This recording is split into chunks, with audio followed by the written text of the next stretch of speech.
Ekitabo kya Amosi eshura ya kashatu Ruhanga okufubira Isirayeli. Imwe Bisirayeli mwe nimuhurira ekigambo eki Mukama agambire n'Abahana imwe n'oruganda rwona oruniihire omu nsi ya Misiri ningira nti omu nganda zoona ez'omu nsi imwe mwenka nimwe naamanyire nikyo ndibafubirira ahabw'ebyokushiisha byanyu byona. Nimugira ngu abantu babiri nibabaasa kugyenda hamwe batiikiriziine? Entare esinde omu kibira etiine kyeyisire? Omujungu gw'entare gururumira omu ryaya gutiine eki gukwasire? Enyonyi egwa ahansi omu mutego gutategire? Omutego gubarashuka gutiine eki gukwasire? Enzamba ekateererwa omu rurembo abantu batatiine?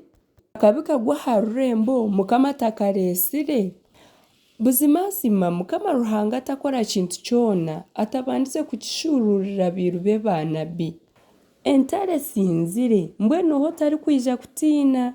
Mukama Ruhanga agambire nooho orikubaasa kwezibira kuhanuura murangire omu bikaari bya Shidodi n'omu bikaari by'omu nsi ya Misiri nimugira muti mweteeranire omu bibungo bya Samariya murebe okujagarira kwingi okuriyo n'eby'okuhata ebigirimu. Mukama naagira ati ababiika obubisha n'obwambuzi omu bikaari byabo tibamanya kukora bihikire. Nikyo Mukama Ruhanga arikugirira ati omuzigwa aryehinguririza ensi asheenye engo zaawe zirikukurinda n'ebikaari byawe binyagwe.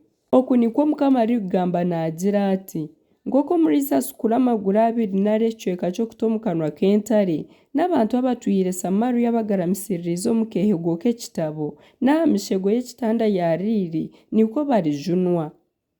Mukama Ruhanga ow'amahe naagira ati nimuhurire mushinje enju ya Yakobo ahabw'okuba izooba erindifubiriraho Isirayeli ahabw'ebicumuro bye ndyarifubiriraho n'amatambiro ga Beseri kandi amahembe g'itambiro garyatemwaho gagwa ahansi. Enju y'omuri katumba ndyagisheenya hamwe n'ey'omu kyanda n'amaju g'emiino y'enjojo garyahwerekyerera kandi na za nyarujo ziryahwaho nikwo Mukama arikugira.